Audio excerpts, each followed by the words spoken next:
কেমন দাদি 4-5 লাখ টাকা দিন বাবা যেমন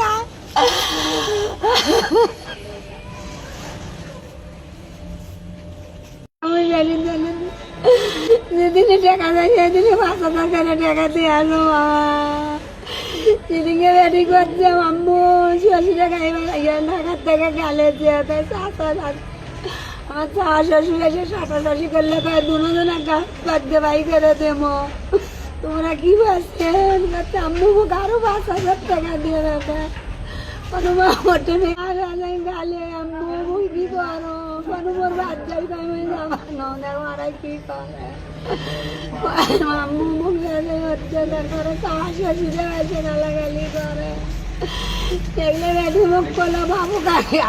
ক্লিপ দিয়ে রেডে পরে এগুলো মুখ সাজ করলো ওই বাড়িতে বাচ্চা এখন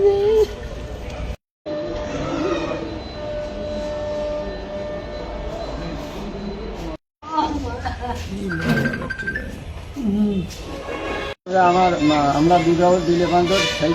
মনে করে 1 মাস পর থেকে ওই ছেলে মেয়ের উপরে অত্যাচার করে মারামারি করে ফির করে তোমার বাবার ব্যাগ যাও জমিনের টাকা নিয়ে আসো এটা হয়েছে ওটা হয়েছে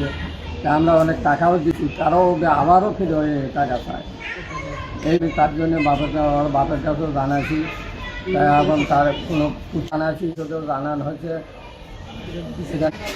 সেখানে বিচার এখানে কোনো বিচার পাইনি মেয়ের লাশ দেখা লাগছে আমার এখন আমার মেয়ের পুলিশ প্রশাসনের কাছে সত্য বিচার চাই যাতে আমার বিচারটা ঠিকভাবে হয় অন্য জনের মেয়ে ওখানে এরকম না করতে পারে আমার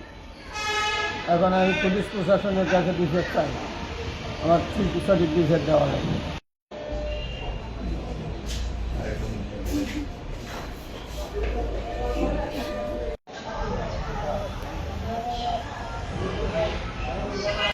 কারো বোন যেন এইভাবে যেন অকালে মরণ না হয়। আর আমি এই খুনি মুন্নাবের ফাঁসি চাই। আমি সবার কাছে বলেছি কারো বোন যেন এইভাবে না হয়। দেশের মানুষক বলেছি এই কোনো নেশাখোর দিয়ে যেন এই মানুষ যেন কোনোদিন বিয়ে না দেয়, আর যে ছেলের কাজ নাই তাকে যেন বিয়ে না দেয়।